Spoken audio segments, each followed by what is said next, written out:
40 மூட்டையா? ஒரு டன்னா? 26 கிலோ. ஒன்று 26 கிலோவா? ஒரு பேக்கிங் 26 கிலோ. ஒரு பேக்கிங் 26 கிலோ.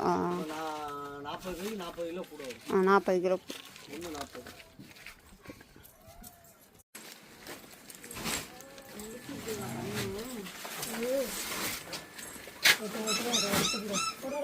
அம்மா எல்லாருக்கும் வணக்கம்மா.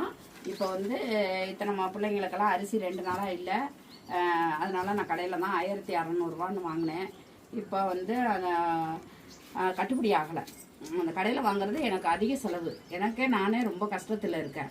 அதனால் இப்போ என்ன செஞ்சேன்னா மில்லுக்கு கால் பண்ணி சொன்னோன்னே 30 மூட்டை தான் சொன்னேன், பத்த மாட்டேங்குது 30 மூட்டை. அதனால் இப்போ ஒரு டன்னு இந்த அரிசி வந்து ஒரு டன்னு 40 மூட்டை அரிசி வந்துருக்குது. 40 மூட்டை அரிசிக்கும் நாங்கள் இன்னும் பணம் கொடுக்கல, டைம் கேட்டிருக்கோம். ஒரு வாரம் டைம் கேட்டிருக்கோம்.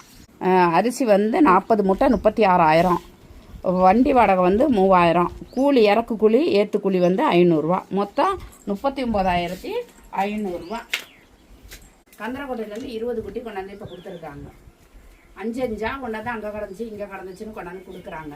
அன்னைக்கு 2 குட்டி கொண்டாந்து கொடுத்துட்டு போனாங்க ஒரு ஆட்டோக்கார தம்பி. நான் வாங்க மாட்டேன்னு சொல்லலை, எனக்கு வசதி இருந்தால் வாங்குவேன். வசதி இருந்தால் எல்லாமே நான் செய்ய தான் வந்திருக்கேன். காசு வசதி இல்லை, எனக்கு இட வசதி இல்லை, இதெல்லாம் என்ன பண்ண முடியும்? அங்கே இப்போ தான் கட்டிக்கிட்டு இருக்காங்க. அது கட்டுறதுக்கு முன்னாடியே என் கண்ணுமொழி பிதுங்கி போயிட்டு இன்னும் நான் என்ன கஷ்டப்பட போகிறேன்னு எனக்கு தான் தெரியும். இந்த ஜீவங்களை பத்திரமா பார்த்துக்கணுங்கிறதுனால தான் இந்த முடிவு நான் எடுத்துகிட்டு இருக்கேன். என்ன செய்யறதுன்னு தெரியல. எல்லாம் மக்கள் பார்த்து எங்களுக்கு நீங்கள் இந்த பிள்ளைங்களுக்கு அரிசி உதவி மற்ற உதவி எதனாலும் நீங்கள் பொருளாக கூட கொடுக்கலாம், எதனாலும் செய்யலாம். இந்த கட்டுறதுக்கும் எதனாலும் செய்யலாம், இந்த அரிசிக்கும் எதனாலும் செய்யலாம் உதவி. உங்கள் மூலியமாக இந்த பிள்ளைங்க நல்லா இருக்கணும். நம்ம மக்கள் பார்த்து இந்த பிள்ளைங்களை ஆதரிச்சாதான் கவர்மெண்ட் செய்வாங்கங்கிறது துளி கூட என் மனசில் கிடையாது.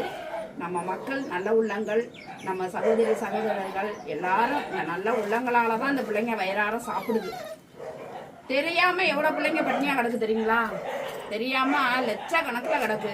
அதெல்லாம் ஒன்றும் சொல்ல முடியாது. 5 குட்டியா?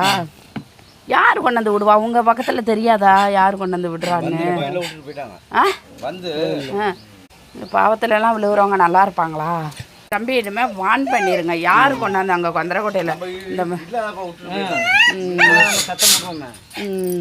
வேலை பார்த்துக்கிருக்கேன், டீ சாப்பிட போகிறேன்.